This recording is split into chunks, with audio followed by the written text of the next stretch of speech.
So it's early morning, I'm still in Perancak. The plan today, I'm going to go and have breakfast in a minute. I'll show you what the breakfast is. And then Dale going to come back and take me down to Perancak port. That's sort of where we're at. I'm going to take you down to the harbour with me, and I'm going to show you, I've come for something special down there as well. It's something very peculiar to this area again. And then tomorrow I'm going to be heading up to the northern coast.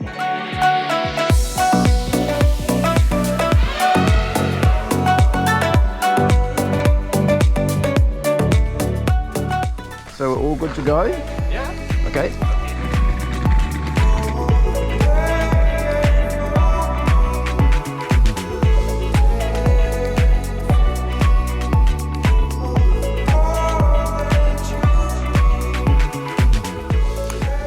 So here in Perancak on Bali's west coast, you'll find one of the most unusual fishing fleets in all of Indonesia. People usually call these the Viking boats of Bali, but really they were created by communities who settled here after coming across from East Java. You can't miss them. They have a tall prow at the front, they're brightly hand-painted artworks on them, like animals and patterns and so forth, and it's all part of their identity passed down through the fishing families who've been here for generations. One thing I really love about these boats is that they always work in pairs. There's a male and a female boat, and they fish together with one long net stretched between them. Most of them run on 6 to 8 outboards, which they really need for the choppy waters offshore here in Perancak. Their main catch is a small sardine that supplies local markets and the Bali fish meal industry. And in the busy season, over 100 boats head out and roll back in every morning, so this whole river becomes a colourful, chaotic working harbour. Perancak is a genuine fishing village, and honestly, it's one of the most authentic coastal scenes you'll find anywhere in Bali.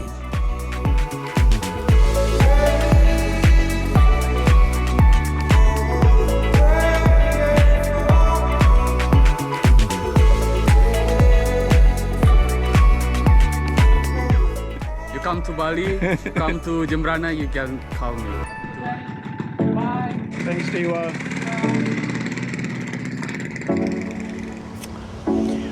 So this is my last evening in Jembrana, and I just wanted to do a bit of a summary of where we're at and how I feel about everything so far. So you probably recall we came up by car. It took us about 4 hours to come up the coast. It's actually a really beautiful coast because you come up past Madiwi and you see all the surf breaks there, and a lot of Kiwis and Australians used to go to Madiwi, and they still do. It's been quite famous for a long time for its surfing. Then continuing on up the coast, there are some really beautiful views of rice fields and palm trees and so forth. So it's a very picturesque and unspoiled area to come up to. So it took around 4 hours to get here, and you may recall I talked about how I was going to do a combination of bikes on the back of a bike and also cars, and I've probably had a second wind on that. I've probably found that my gear is quite heavy and that the distances are quite long, and I've sort of done a bit of a turnaround on that and decided that I'm going to use cars from here on as well. So I'll give you the cost of a bike in case you want to do it on the back of a bike. I'll still give you that cost, and I'm also going to give you the cost of a car between each of the sectors. So I've been here for 3 nights. I came here for a reason, and probably the Jembrana area is an unusual area for people to come to. It's quite remote. It's getting up towards Gili Manuk and the area where you would cross over into Java. So most of the people that come here seem to be Javanese. You don't see very many European people come here. And I guess you would come here for a specific reason like I did. And I had 2 reasons to come. One was the Mekapung, which is the buffalo racing, which happens once a year. It happens over a couple of weekends. The other thing I wanted to see were the really amazing fishing boats down in Perancak Harbour, and they are often described as Viking-like ships, and they are always built in couples. There's a male and a female, and if one of them has an accident, sinks or gets damaged or whatever, and one's left behind, that one is called the Widow. So I did go down and see them. It's a bit of it's a fishing area down there, so it's a little bit grubby, but it was really quite fascinating and it was on my to-do list. So I don't know how I feel about this area, Perancak. It's probably a place that doesn't receive a lot of tourists, a lot of European tourists. People probably pass through here if they've come across from Java. Would I come back? Probably not really, because I've ticked off what I want to do. So I'm quite happy. I've enjoyed my time here. I probably had one night too long. I probably would have been quite okay with 2 nights. I was really lucky finding Dewa up here. I found him online under the transport side of things for Bali, and he looked after me really well for 2 days. We scooted around on his bike. We went to the Mikapung, and he took me down to Perancak to look at the boats. So I was really fortunate to find him, and I am going to use my driver Putu, who brought me up from Legian. He's going to take me on to Pemutaran tomorrow. So I'm going to not really have much of a late night. Mind you, there's not a hell of a lot to do here. I am a little bit out of Negara, out of the main area. So when I walk outside, there really isn't anything out there. There's no spa, there's no bar, there's no other restaurant anywhere. There is a mosque down the road, but apart from that, there's really not much else to do here. I could have stayed in Negara, but I chose not to. I picked this place because I thought it looked quite sort of homely and rustic, and I probably wouldn't come back here. And would I recommend it? It's interesting because on booking.com it gets graded at about an 8.2 out of 10, which is quite a good rating actually on booking.com. And don't forget that with booking.com, it's you that rates a property. It's not booking.com or anyone else.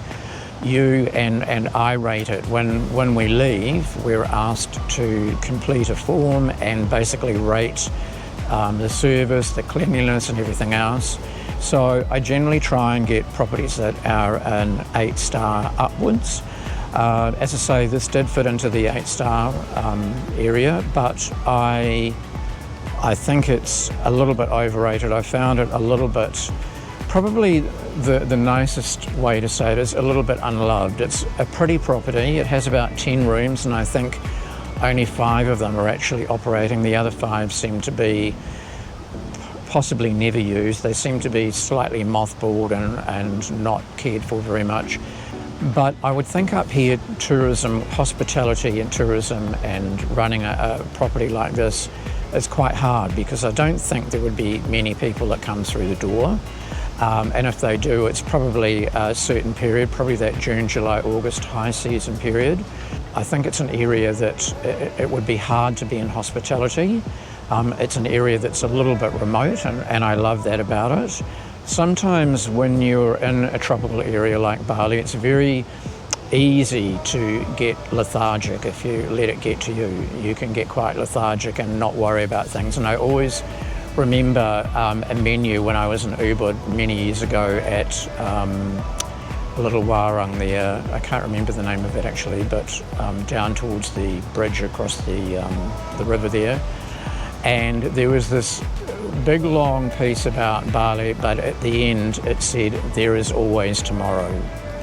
And I think, you know, that's true. When you've been here a long time in Bali, there's always tomorrow. You know, I could do that now, but there's always tomorrow. So I think there's a little bit of that sort of an attitude up in this area here. And it's pretty laid back. You know, there's not much that goes on. It's probably more of a fishing village where I am here. So look, I've really enjoyed it. I hope you've enjoyed my video so far, and as I say, tomorrow I'm heading off to Pemutaran, and I hope you'll come along with me for the ride. So we're going to meet Peter in the morning, and we're heading off around about 9 a.m. So we'll see you then.